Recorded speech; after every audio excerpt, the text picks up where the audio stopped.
Boa noite a todos, queridos amigos. Novamente juntos, isso sempre é bom. Deixa eu só acertar aqui. E nessa caminhada, semana passada nós falamos a parte introdutória da parábola do filho pródigo, para depois entrarmos na parábola. O objetivo é a gente compreender tudo, o que acontecia na época, os detalhes, por que foi dito de uma forma, o que ele queria dizer.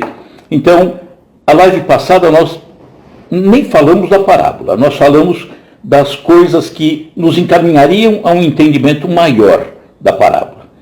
Nós falamos que hoje falaríamos a parábola. Mas aí eu me lembrei, Dia dos Pais. Estava passando despercebido. Então, hoje falaremos sobre o Pai. O Dia dos Pais, que vai ser domingo agora. E na sexta-feira próxima, a gente retoma a parábola do filho pródigo. Tá? Então, vamos falar hoje dos pais, E vamos falar um pouquinho também de José, o pai de Jesus. Vamos lembrar que no início da nossa caminhada humana, nós éramos movidos praticamente pelos instintos. Nos assemelhávamos mais a um animal do que a um ser humano. E o grupo que nós formávamos naquela época, que depois se tornou uma família, era um grupo que praticamente era regido pelos instintos. Nós nos reuníamos em grupos com o objetivo de procriação, proteção, uma vida em sociedade, porque o ser humano foi criado por Deus para viver em sociedade. Não conseguimos viver de forma isolada, de forma nenhuma. Só que tudo caminha para evoluir, tudo caminha para crescer. E o ser humano não fica fora desse esquema. Ele está aí para progredir e progredir sempre, não para nunca de progredir. Então a humanidade evolui. E evoluindo, ela vai saindo daquela condição primitiva. E os sentimentos vão crescendo. Era só instinto praticamente, e agora o sentimento vai ganhando corpo. E começamos a ter, por exemplo, uma ideia do bem e do mal. Natural nessa caminhada. Tantas e tantas encarnações. Vamos começando a ter uma ideia do que é o bem e do que é o mal. E vamos querendo fazer cada vez mais o bem, com o passar do tempo. O amor vai aflorando, vai aparecendo. Ainda meio acanhadinho, mas ele vem surgindo, o amor. E aí o homem quer fazer o melhor. Evolução, evolução. Ele começa a sentir, por exemplo, a necessidade de corrigir aquilo que, porventura, ele fez de errado. E ainda fazemos, de uma forma errada, ainda com tanta frequência. Mas estamos nessa caminhada. Estamos ainda vivendo um mundo de expiação e provas, mas numa passagem, numa transição para um mundo de regeneração. O mundo anterior, expiação e provas, que estamos saindo dele, prevalecia ainda mais o mal sobre o bem. Estamos caminhando para um mundo de regeneração, onde o bem começa a ganhar mais espaço. E vai se concretizar esse mundo de regeneração graças ao trabalho individual. Cada um de nós tem que fazer a sua parte, porque essa mudança não acontece por encanto. Não tem uma varinha mágica que bate, olha, agora vocês estão vivendo um mundo de regeneração. Não, nada disso. Só que com essa caminhada humana, em busca da evolução, a família começa a ser um pouquinho mais coração.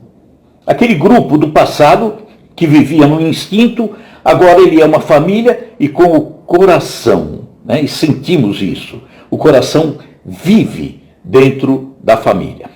Mas há 2000 anos atrás, vamos voltar à época de Jesus, a demonstração de amor, aquele amor que hoje nós percebemos de uma forma tão clara, há 2000 anos ainda era um tanto difícil essa demonstração para o homem.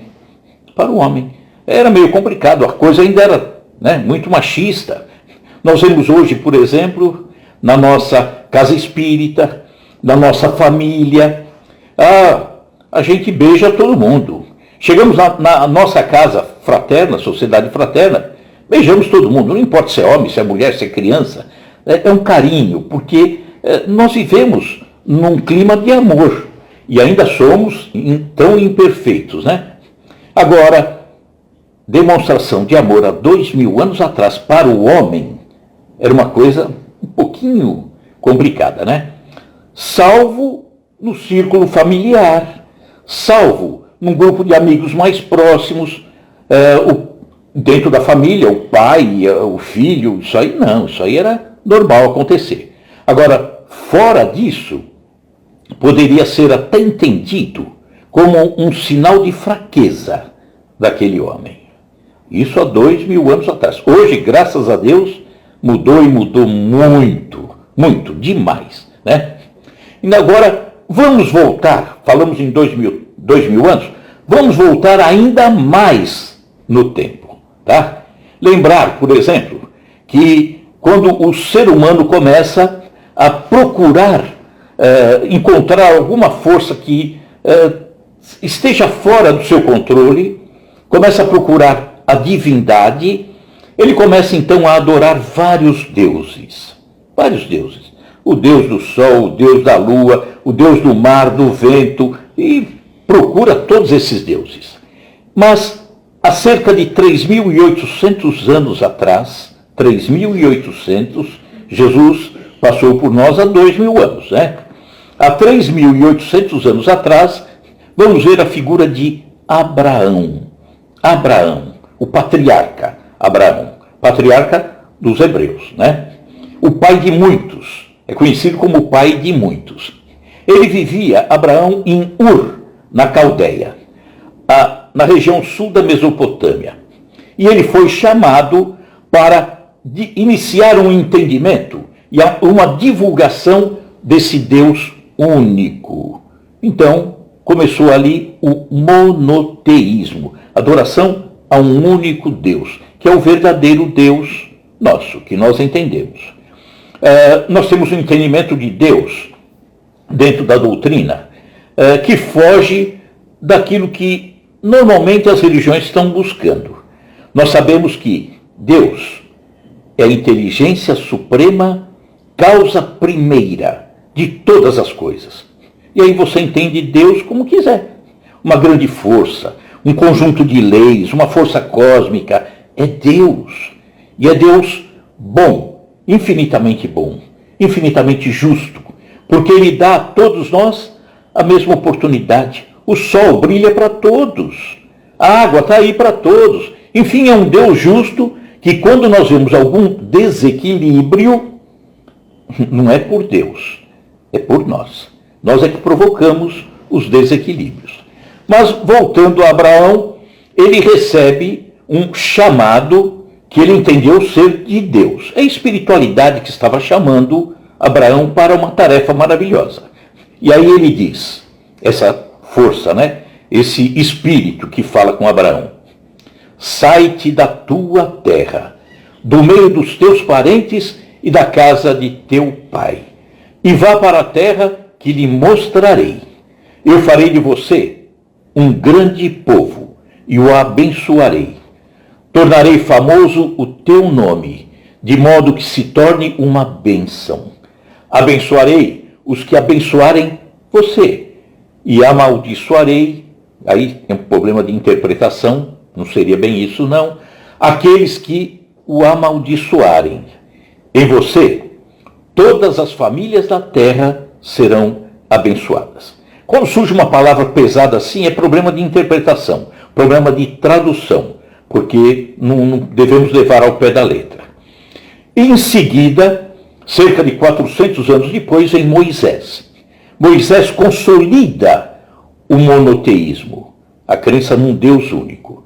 E aí nós vemos o Decálogo, os 10 mandamentos que foi entregue a Moisés, e que não é declaradamente um código de amor, de carinho. Não, a coisa era dura naquela época.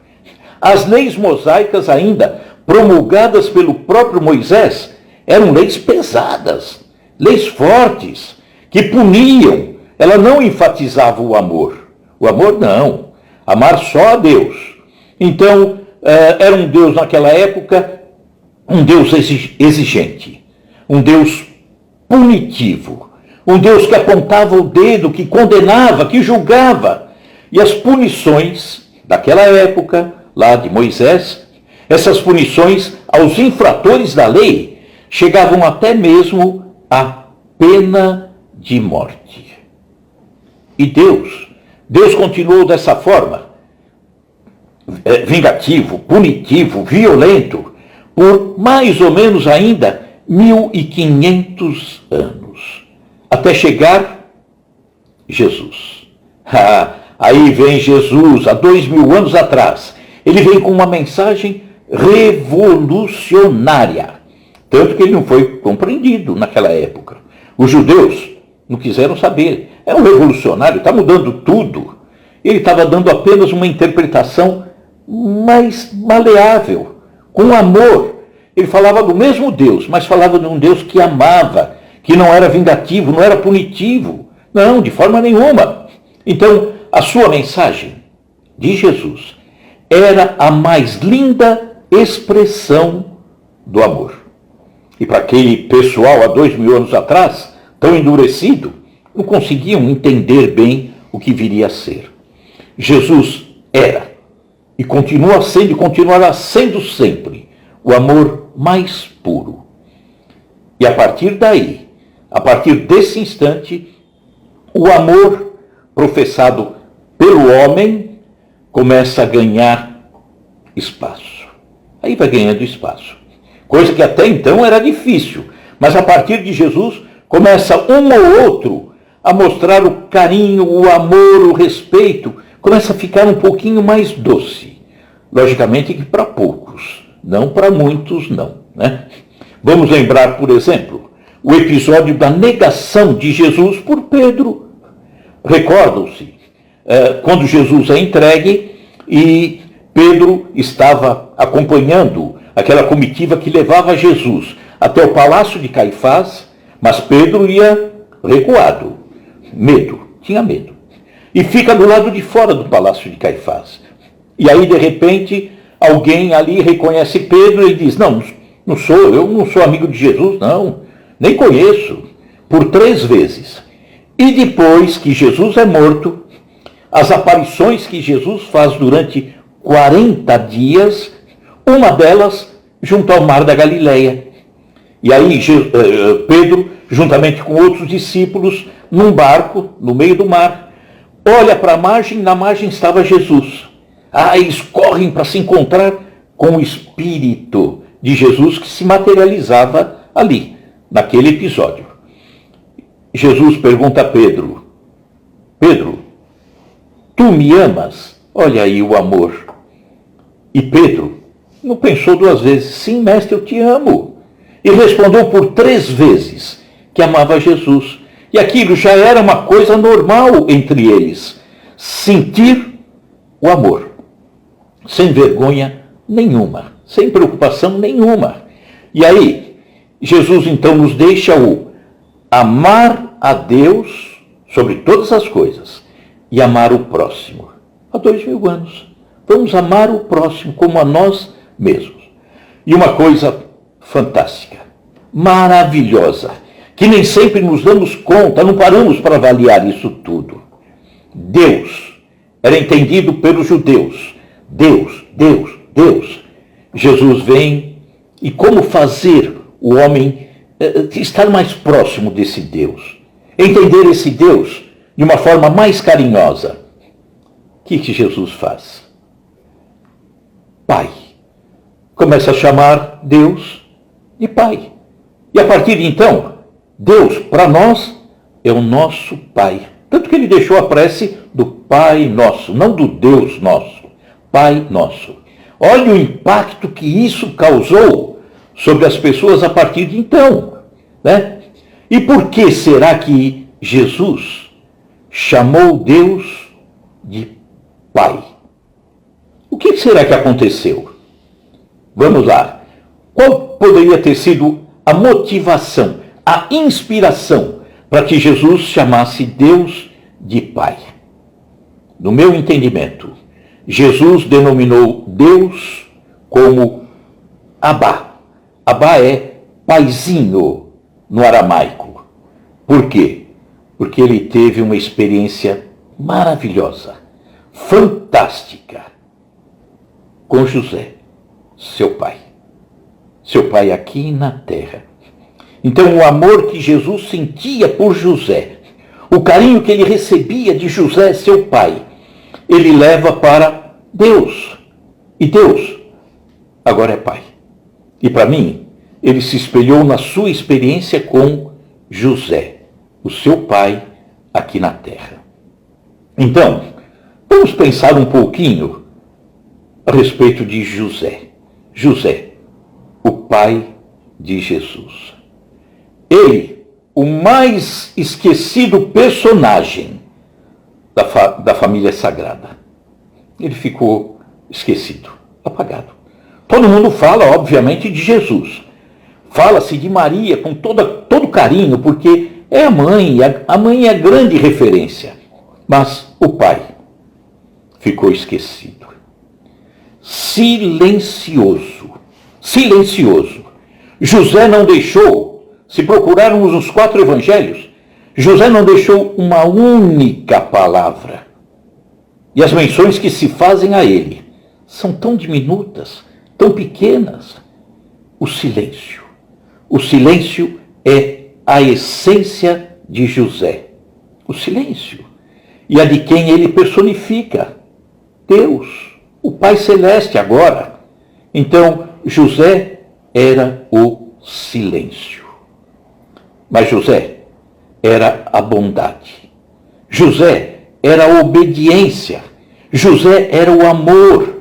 José era a responsabilidade. José era o carinho que nós esquecemos, que não lembramos, não imaginamos isso. Deixamos de lado isso. Lembramos de Jesus e de Maria, com todos os méritos, sem sombra de dúvida. Mas José também os tem. E deixamos de lado José. José tinha uma obediência total, um respeito total para com as coisas da terra, que é tão natural do homem, né? Usando a razão também. Vamos ver, por exemplo, no episódio em que Roma determina a realização do censo. Maria, grávida, nos últimos dias da sua gravidez. Eles morando na cidade de Nazaré, na região norte de Israel, na Galileia, na linda Galileia, na doce Galileia. Mas aí, um decreto do imperador determina que seja feito o recenseamento na cidade natal do chefe da família. José, a família dele era de Belém.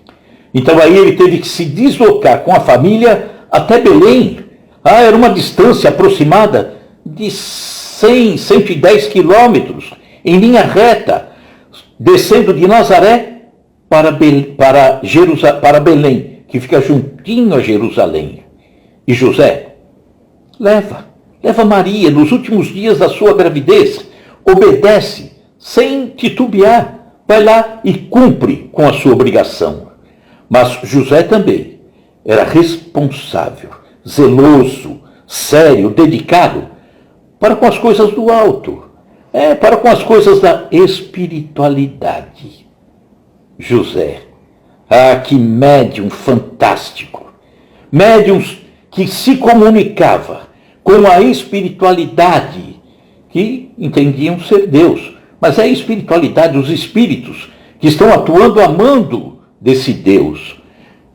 José se comunicava através dos seus sonhos.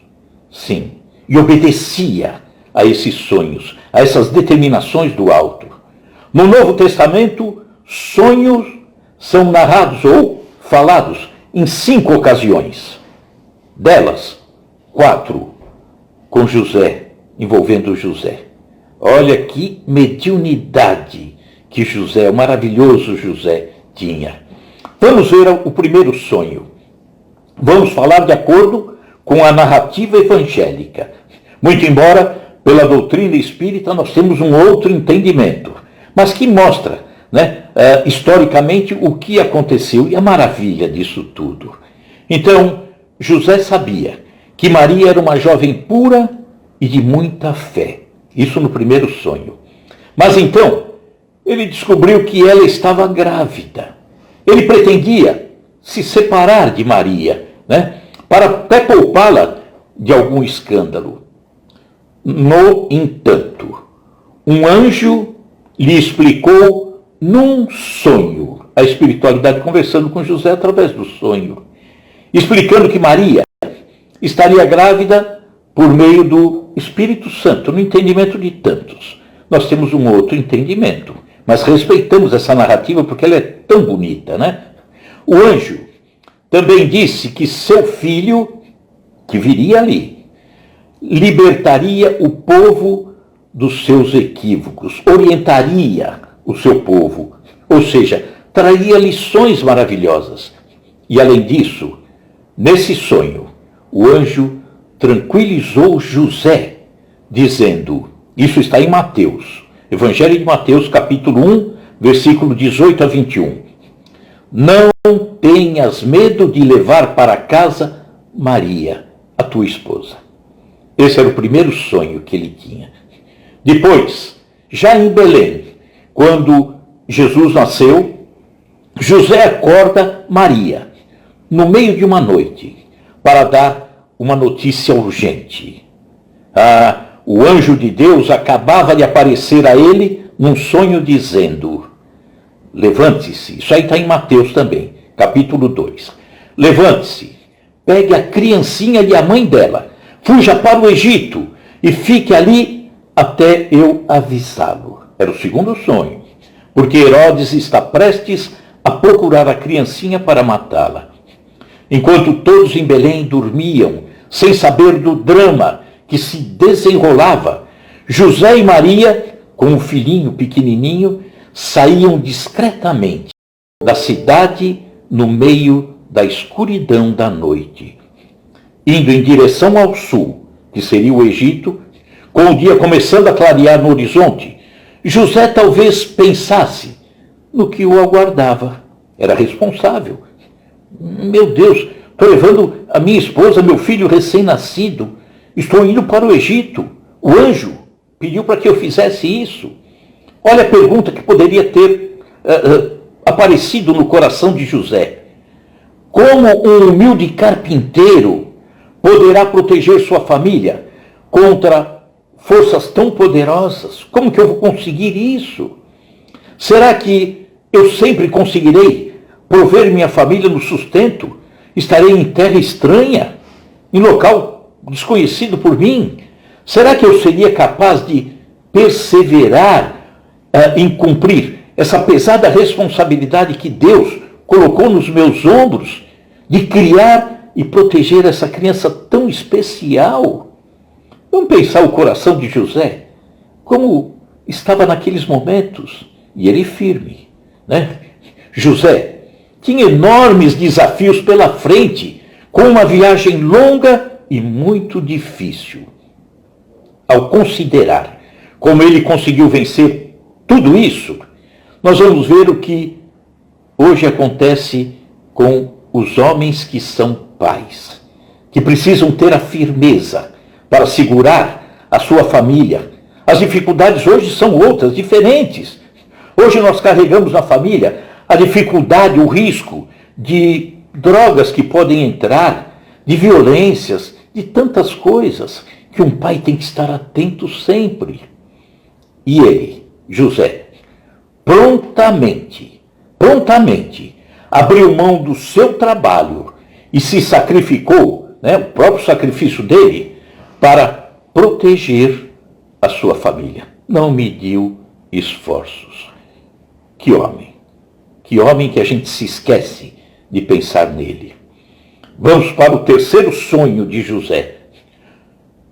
Morto, porém, Herodes, isso está também em Mateus, capítulo 2, eis que o anjo do Senhor esse espírito, apareceu novamente a José em sonho. E José sonhava bastante, dizendo: levante-se, toma o menino e a mãe, e vai para a terra de Israel, porque já estão mortos aqueles que procuravam a morte do menino. Que faz José? Levante-se. Levantou-se, pegou Maria, Jesus, voltaram para Israel, retornaram. Quarto sonho. E ouvindo que Arquelau era filho de Herodes, né? Herodes era terrível. E diz que Arquelau era o filho de peixe, peixinho é. Era igual ao pai, ou talvez até mais complicadinho. Então, e ouvindo que Arquelau reinava na Judéia, no lugar de Herodes, seu pai, receou ir para lá, né? Mas, avisado num sonho, por divina revelação, ele subiu para Galileia. Voltou para Nazaré. Olha o sonho sempre na vida desse homem, né? Que mesmo contrariando o seu entendimento, mesmo contrariando a razão, porque eu vou levar minha esposa, meu filho, lá para o Egito. Agora estão falando, vem, volta. Então, muitas vezes, contrariando aquilo que ele racionalmente poderia imaginar, ele obedecia. A sua obediência e a sua fé eram admiráveis. E ele era um simples carpinteiro. Um carpinteiro que fazia casas, que fazia móveis, mas mostrava-se, José, adorável para com Jesus. Amava intensamente, era um carinho total. E Jesus aprendeu que aquelas mãos fortes de José, aquelas mãos que cortavam árvores, que preparavam toras, que martelavam cavilhas, eram as mesmas mãos, suaves e gentis, que davam carinho a ele, a sua mãe, e depois os seus irmãos também, que vieram posteriormente. José guiava Jesus e tranquilizava aquela criança com seus beijos. À noite, se ele temia alguma coisa, José estava lá com seus beijos. José zelava pela parte espiritual da família. Nós esquecemos disso. José era a grande coluna na parte espiritual daquela família, enquanto ainda Jesus dependia dele. Nós vamos ver que a família de José era conhecida, por exemplo, na sinagoga de Nazaré. Porque ele frequentava. Quando Jesus, já no começo da sua fase messiânica, ele vai com os discípulos até a sinagoga, lá em Nazaré, e que lê ali os livros de Isaías, e que os judeus que estavam ali, quando Jesus diz, olha, eu estou falando do Messias que há de vir, mas o Messias chegou já está aqui. E os judeus não compreenderam. Mas esse não é o carpinteiro, o filho de Maria? Então, eles eram conhecidos na sinagoga de Nazaré. Por conta de quem? Por conta de José. José que levava a família. José que cumpria com seus compromissos de judeu. Ele era um judeu, como Jesus. Nasceu, viveu e desencarnou judeu. José, que zelava por essa parte espiritual, eles iam, como judeus que eram, na Páscoa até Jerusalém. O compromisso de um judeu. E olha que para isso, eles levavam para ir e voltar cerca de 2 semanas. Ficava distante mais ou menos 120 quilômetros da casa deles. Então José esquecia sua parte profissional, seu compromisso, suas dificuldades, ia com a família até o templo. Que eram conhecidos também em Jerusalém. José, Maria, eram conhecidos, tanto que aos 12 anos de idade, Jesus ficou ali no templo, né? E a família estava retornando, quando se dão conta que Jesus não estava junto. voltaram correndo a Jerusalém. E Jesus estava no templo, dialogando com os sacerdotes, ensinando os sacerdotes. E aí, Maria teria se preocupado com Jesus no meio dos sacerdotes, e os sacerdotes dizendo que, nossa, Jesus veio para a perdição de muitos. Os arrogantes, aqueles que se julgavam conhecedores de tudo, e Jesus veio para a perdição desses, ou para chamar a atenção deles, né? E Maria, preocupada com isso, vai procurar aqueles sacerdotes que eram conhecidos da família para pedir que cuidassem, né, de Jesus, que levassem em consideração o seu filho, que era realmente uma pessoa especial. Olha José, a grandeza desse homem. José aceitou de forma amorosa a frase de Jesus, quando ele foi encontrado no templo, quando tinha 12 anos. Então Maria e José vão até lá, né, procurando Jesus, encontram, e aí, quando viram, Maria e José viram Jesus no templo, maravilharam-se. Isso está em Lucas, capítulo 2. E disse-lhe a sua mãe, Maria: Filho, por que fizeste assim para conosco? Eis que teu pai e eu estamos ansiosos e te procurávamos. E ele, Jesus, diz: Por que me procuravam? Não sabeis que me convém tratar dos negócios de meu pai? Mas José estava ali, na frente dele. E eles não compreenderam bem as palavras que Jesus dizia.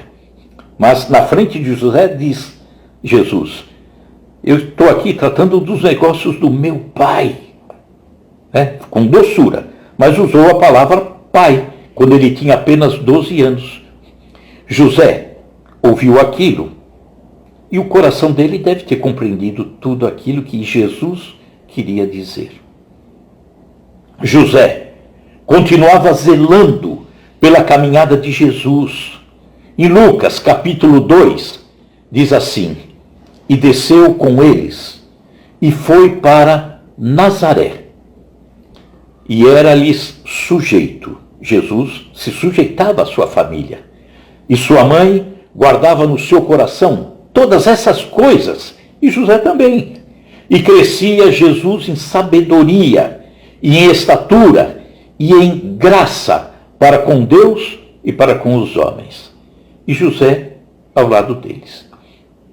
Vamos ver um trecho que está narrado, um texto maravilhoso, que está narrado no livro Boa Nova, psicografado por Chico Xavier e ditado por Humberto de Campos, que é o irmão X, que vai mostrar esse episódio, a preocupação que Jesus causava no coração de Maria e de José também, porque Jesus era tão especial, mas a família tinha suas preocupações.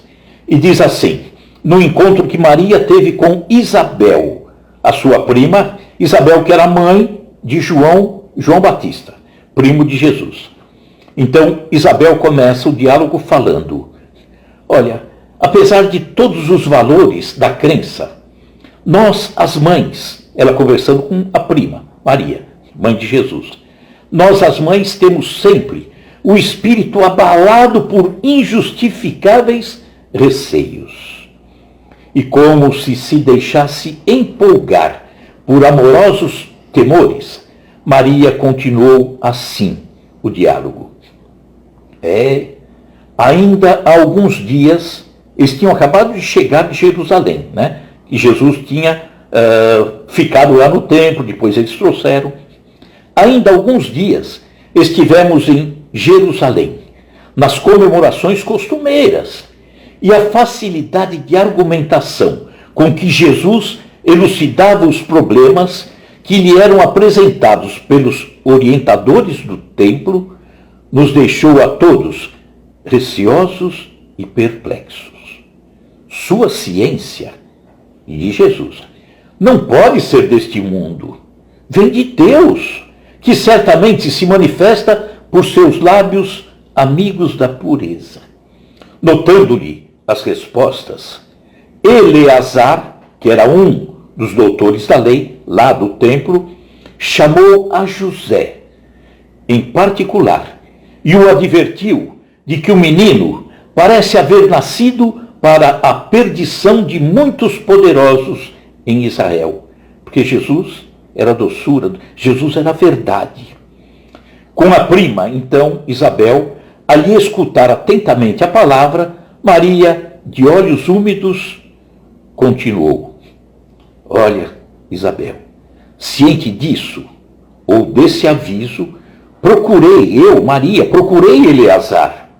Fui lá procurá-lo, a fim de interceder por Jesus junto de suas valiosas relações com as autoridades do templo.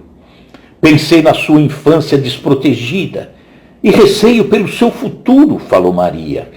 Eleazar prometeu interessar-se pela sua sorte.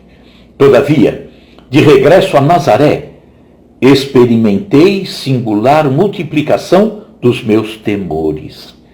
Conversei com José. José é firmeza ali, no lar. Conversei com José mais detidamente acerca do pequeno, preocupada com o seu preparo conveniente para a vida. Temos que preparar Jesus para a vida, José. Entretanto, no dia que se seguiu às nossas íntimas confabulações, Maria e José, Jesus se aproximou de mim pela manhã e me interpelou. Agora é Jesus falando: mãe, que queres tu de mim? Acaso não tenho testemunhado a minha comunhão com o Pai que está nos céus? Altamente surpreendida com a sua pergunta, respondi hesitante: é que eu tenho cuidado por ti, meu filho. Reconheço que necessitas de um preparo melhor para a vida. Mas, como se estivesse em pleno conhecimento do que se passava no meu íntimo, Maria falando, Jesus ponderou: mãe, toda preparação útil e generosa no mundo é preciosa. Entretanto, eu já estou com o Pai, com Deus. E meu Pai, porém, deseja de nós toda a exemplificação que seja boa. E eu escolherei, desse modo, a escola melhor, que era a escola do coração. No mesmo dia, embora soubesse das belas promessas que os doutores do templo fizeram à sua presença, a seu respeito, Jesus aproximou-se de José e lhe pediu, com humildade, olha que beleza, com humildade Jesus falando com José, olha a grandeza de José, pedindo que o admitisse em seus trabalhos, lá na carpintaria. E Maria concluiu dizendo, desde então, como se nos quisesse ensinar que a melhor escola para Deus é a do lar e a do esforço próprio, ele, Jesus, aperfeiçoa as madeiras da oficina, empunha um martelo, empunha a enxó, enchendo a casa de ânimo com a sua doce alegria, trabalhando ao lado de José. José, que tinha a oficina de carpintaria no pátio da sua casa. Hoje em dia, ainda está preservada em Nazaré, o local onde era a oficina. Fica embaixo, subterrâneo de uma igreja. Está lá o local onde era a oficina. E ali, naquela oficina, entre pregos, martelos, rolos de barbante, cunha, Jesus teria iniciado a sua atividade profissional com um professor chamado José.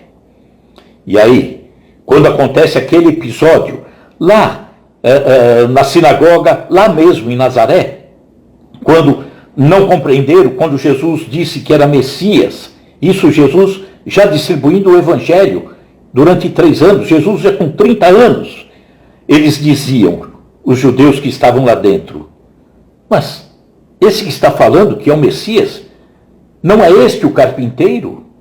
Ele era carpinteiro porque José tinha ensinado a ele o ofício da carpintaria. Não é este o carpinteiro, o filho de Maria? Já não falou de José, José já tinha partido. Filho de Maria, irmão de Tiago, de José, de Judas, de Simão, é outro Judas, de Simão, e não estão aqui conosco suas irmãs também? Ali, naquele local, se desenrolava, na oficina, a vida anônima de José. Anônima, mas extremamente proveitosa, maravilhosa. Ele trabalhando no sustento da família, mostrando o exemplo do esforço, do trabalho. José é o modelo do cristão anônimo. Não deixou nenhuma palavra, mas cumpriu tudo. Fez tudo o que precisava fazer e da melhor forma, da forma maravilhosa que José fez, e não deixou nenhuma palavra. Por quê? Porque José falou pelas mãos na carpintaria. José falou pelos braços, segurando e acariciando Jesus. José falou pelos pés, caminhando para o exílio, por exemplo, lá no Egito, para proteger o seu filho. José falou pelo amor, estando junto de Maria, de Jesus e dos outros que vieram. José falou pelo cuidado, garantindo o sustento da Sagrada Família. Naquela época, havia um antigo provérbio. Esse provérbio que circulava entre os judeus e que ficou registrado e que pode ser visto ainda hoje. Esse ditado, esse provérbio diz que apenas os homens que não precisam trabalhar podem se tornar sábios. Só os que não precisam trabalhar. Ao passo que carpinteiros, lavradores, ferreiros, esses não são capazes de declarar justiça, fazer julgamentos, e nem são encontrados onde se pronunciam as parábolas. Ou seja, para ser sábio, não podia trabalhar. E os que trabalhavam não tinham condições de frequentar o melhor para o crescimento individual. Mais tarde, Jesus, porém, provou que esse provérbio estava errado. Por quê? Porque, ainda menino, ele muitas vezes tinha ouvido seu pai, José, um simples carpinteiro, ensinar com eficácia sobre a justiça, os entendimentos de Deus. E, sem dúvida, em várias ocasiões, Jesus ouviu sempre José lhe ensinando, José acariciando, José sendo o grande exemplo para Jesus. O Alcorão do Islã, por volta do ano 600, do islamismo, dedica um capítulo inteiro a Maria. Não faz nenhuma menção a José. Dedica um capítulo inteiro a Jesus, o profeta Jesus, na visão deles. Nenhuma menção a José. José ficou entre um grande sol, chamado Jesus, e uma maravilhosa lua, chamada Maria. E ele, esquecido. Jesus, em meio aos beneficiários ingratos, que Jesus sempre ajudou, mas que eram ingratos. Jesus, entre os ouvintes, que se mostravam indiferentes. Jesus, entre os perseguidores cruéis, que seguiam Jesus, perseguiam. Jesus, entre os discípulos vacilantes. Jesus encontrou um homem integral, que o atendeu, hipotecando-lhe o coração sem mácula e a consciência pura. Esse homem integral, José, o seu pai. Recordemos então que houve tempo em que Maria e que o próprio Cristo foram confiados totalmente pelas forças divinas a um homem, José. José, que foi o trabalhador da primeiríssima hora, mas passou no mundo dentro do divino silêncio de Deus. Talvez José fosse o pioneiro dos excluídos, no mínimo dos esquecidos. E José desaparece de cena sem nenhuma cerimônia.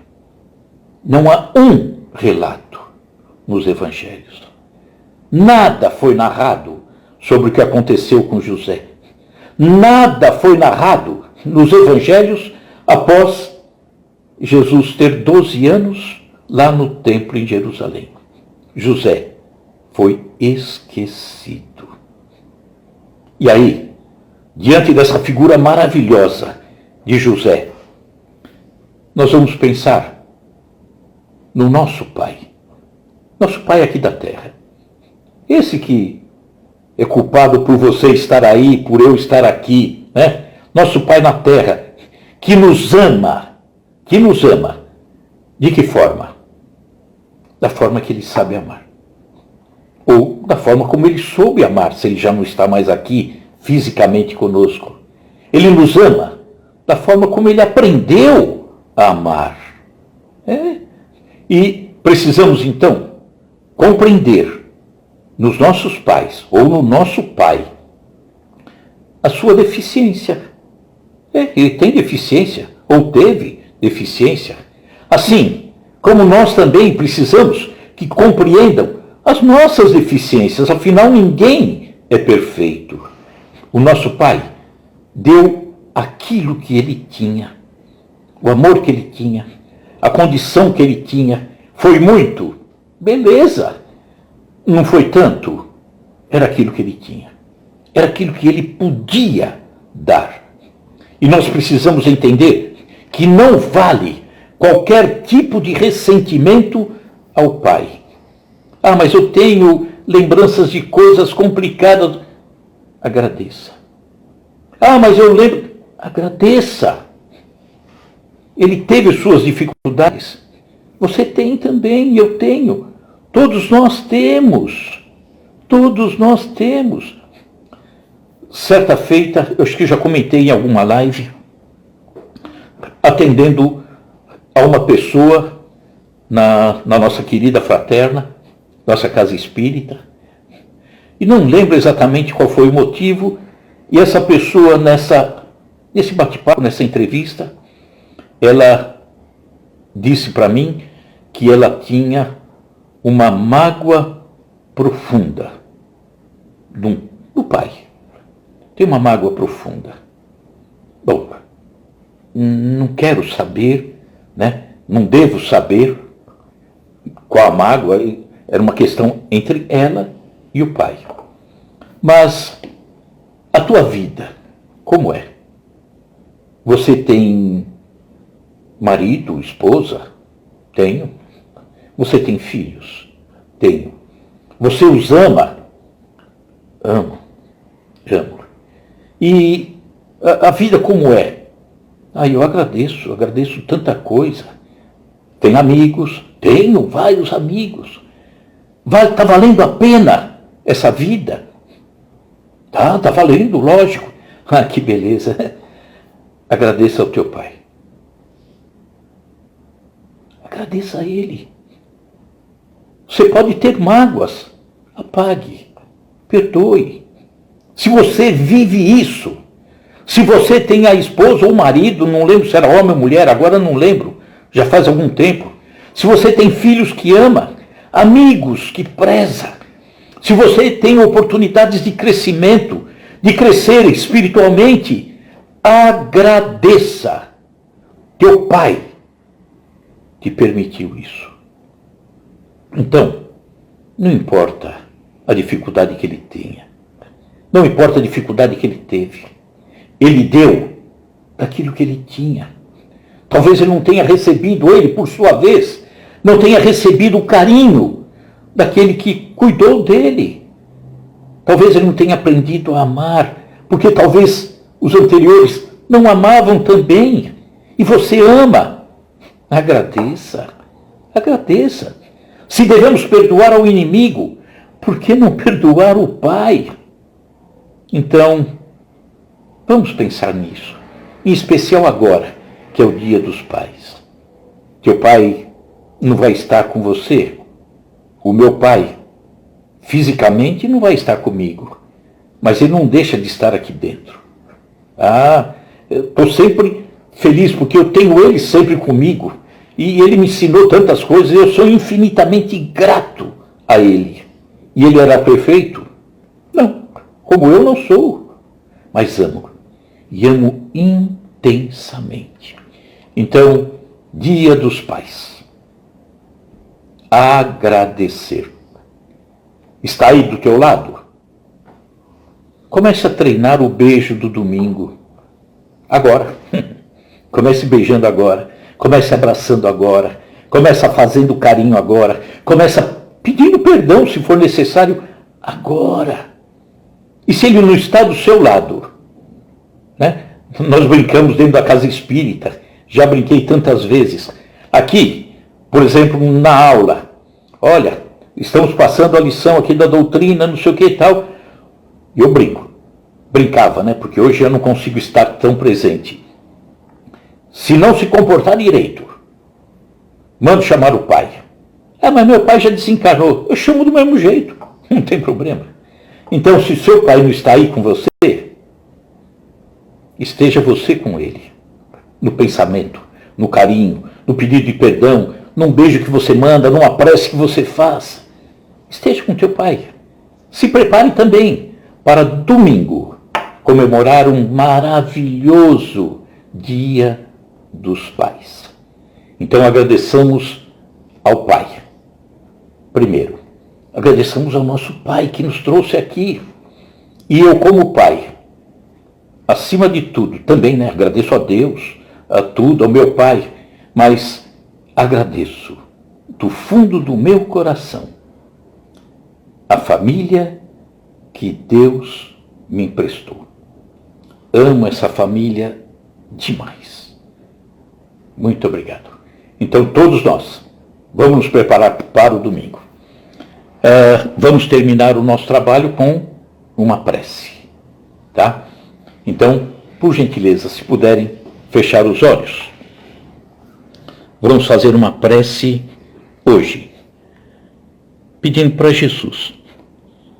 Olha, Jesus, hoje nós gostaríamos de fazer uma prece, sempre com você, lógico, mas hoje em especial, Jesus, vamos fazer uma prece onde você, Jesus, poderia pedir para que José estivesse aqui conosco. E eu estou pedindo para que o meu pai, Antônio, esteja aqui, que o pai da minha esposa, Glauco, esteja aqui, para que todos os pais estejam aqui, todos. E nessa prece, nós vamos pedir a Jesus que abençoe a todos nós, a todos os pais da terra, que possamos todos nós caminharmos de uma forma proveitosa pelos caminhos da vida, que todos nós possamos aprender com seus ensinamentos e que, acima de tudo, todos nós possamos ensinar os nossos filhos. Obrigado, Jesus, por tanto carinho e por tanto ensinamento. Que assim seja, graças a Deus. Agradecer a todos vocês, também te amo. Agradecer a todos vocês, também Antônio, né, Michel? Que bom. Agradecer a todos vocês por estarem conosco. Semana que vem falamos do pai, semana que vem vamos falar do filho pródigo. Vamos dar continuidade, né? E que possamos estar então na semana que vem, no mesmo horário. Vamos aí, agora sim, na semana que vem, falarmos da parábola do filho pródigo. Semana passada nós demos a introdução. Então, semana que vem, juntos novamente. Muito obrigado pelo carinho. Jesus no coração, álcool em gel na mão por enquanto. E a todos os pais, feliz Dia dos Pais. Muito obrigado, pessoal. Até semana que vem. Muito obrigado pelo carinho, viu? Muito obrigado. Tchau, tchau.